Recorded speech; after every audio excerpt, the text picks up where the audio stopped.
Welcome back to Part 6 of Innovative Spelling. Look at the 100 most frequently misspelled words and their strategies. Our focus words today will be on him, took, make, past tense made, who, and how. I wanted to take a quick second to focus on the word look and how to spell it, just in case you didn't know, because you'll need to have that in order to spell the word took. And the word look, all you got to do is look at it, and it looks right back at you. Those O's are like eyes. Now let's go check out those spelling strategies. Hi, welcome back. We're going to take a look at our next set of 5 words. We're starting with the word him. A lot of times people end up spelling it with an E, hem, which is more like a hem in your shirt or a hem in your pant. But it's him. And sometimes we kind of just say hem, but we have to remember that it has an I in the middle. And there's 3 different ways that I can think of to remind you that that tricky letter E shouldn't be there, that it should be the letter I. First one I'd like to do is focus on say hi to him, because I see the word hi in the word him. Say hi to him. And by doing that, by putting the word hi, H-I, it gets rid of your E, so you know that I is in the middle. Another one is you could say, I know him. I know him. And by saying that again, you're triggering yourself to help yourself remember that that I is in the middle. It's like a trigger for you or a cue. The other one is, I'm friends with him. And we've done I'm on the last part 5, I believe it was, where we see I am, I'm, and you see that in the word him. So, I'm sorry, down here. I'm friends with him.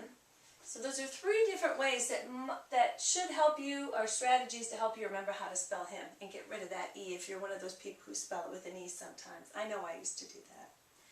The next one is took.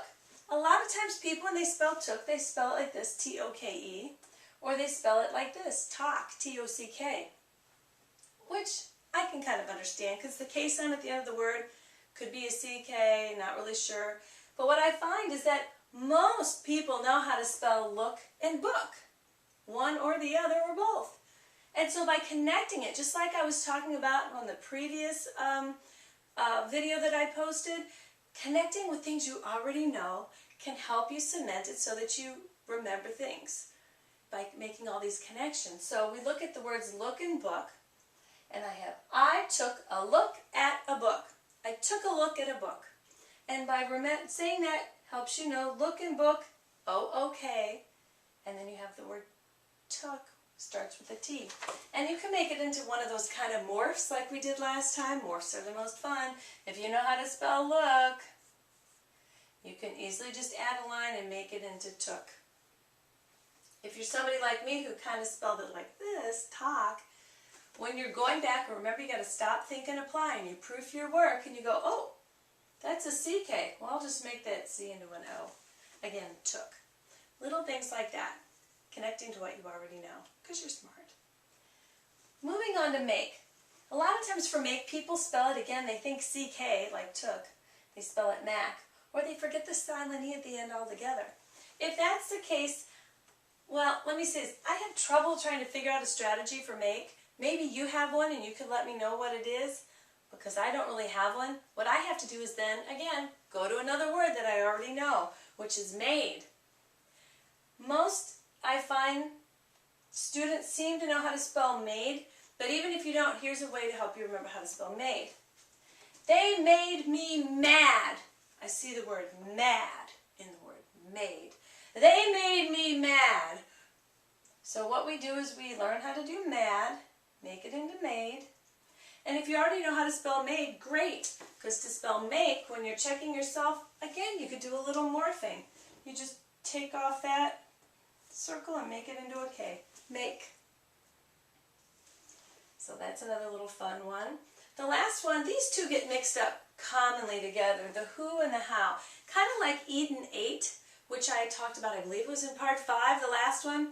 When we do eat and ate, we have to stop and think, wait, does that word begin with the E sound? And check the beginning of the word for the E. Or ate, does it have the A? Is there an A at the beginning of the word if we want ate? Same thing with this one, except you're looking at the end of the word. The end of the word we have to see, is it going to have a oo or an ow? And couple things that I do for that is whoo, ooh. If your lips are round, that's why I put all these little O's. Think about your mouth. I tried to draw a picture of a mouth and I did a terrible job. So just think about your mouth and think, does your mouth look like the letter O? Whoo, ooh. Is that at the end? My mouth looks like a letter O. It feels like a letter O. Whoo. Then I know O should be at the end. But how? It actually has a W sound at the end. How? So you have the W. And kind of like with a couple of the other words we've done in the past where we use these little kinesthetic cards, and believe it or not, this hand-eye motion thing helps cement it in your brain and helps make better connections so that you give yourself these cues and have stronger connections with, so you can remember things better. So with this one, what we do is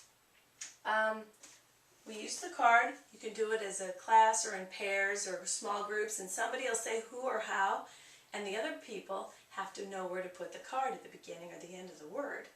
So if we say who, goes here, how, okay, how,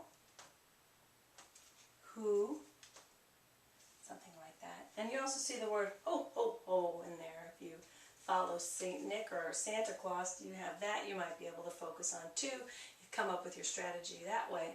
But I like the cards to go who and how. So those are it for this set.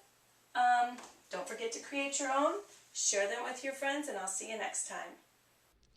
Thanks again for watching. Now remember, if you have any questions, comments, or you want to share your spelling strategies with me, go to teachers.Pt6.com. You can also find there the printable spelling cards, workbook, or even download the free PowerPoint presentation with all 5 different spelling strategy types. Remember, when you go to teachers.Pt6.com to search under Innovative Spelling or Innovative Answers by Jolene. Thanks so much. We'll see you next time.